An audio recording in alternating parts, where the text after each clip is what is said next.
En 2019, Gad Elmaleh a été accusé de plagiat. Quelques années après le scandale, le célèbre humoriste l'a analysé avec franchise pour Télérama.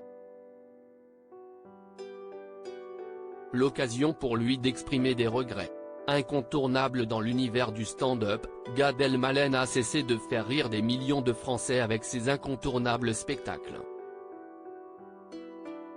Mais en 2019, contre toute attente, l'ex-compagnon de Charlotte Casiraghi et d'autres de ses confrères ont été accusés de plagiat par la chaîne YouTube de Copy Comique.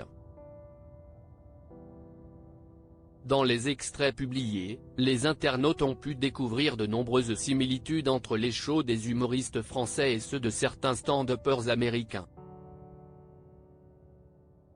Thomas Rayol, Tomer Sisley ou encore Malik Bentala avaient également été entachés par l'affaire.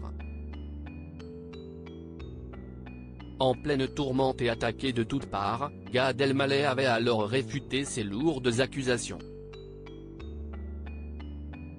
Après d'innombrables rebondissements, Gad Elmaleh avait fini par obtenir gain de cause grâce à l'appui de ses avocats pour faire retirer certaines publications compromettantes. Un répit de courte durée puisque d'autres sont finalement réapparus. 5 ans après le terrible scandale qui a secoué la sphère de l'humour, le heureux papa de 2 enfants a accepté de se livrer sans filtre sur le sujet. Je suis rentré dans le jeu. Pour le comédien, l'heure du mea culpa a sonné. J'aurais dû assumer qu'il m'était arrivé de prendre des vannes à des Américains, a-t-il concédé dans les colonnes de Télérama ce lundi 8 avril 2024 et de compléter, pas parce que j'étais en panne d'inspiration, j'ai prouvé que j'en avais.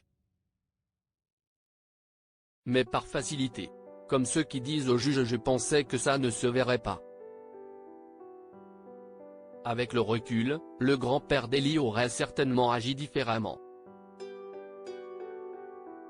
Nous étions plusieurs épinglés pour plagiat, a reconnu Gad Elmaleh qui s'apprête à parcourir les routes de l'Hexagone pour présenter au public son nouveau spectacle baptisé lui-même.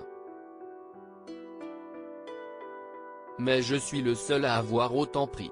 Enfermé dans mon orgueil, je suis rentré dans le jeu, je me suis justifié. Je n'en dormais plus la nuit. Ce n'est pas l'accusation qui me faisait mal, mais la peur qu'on ne m'aime plus.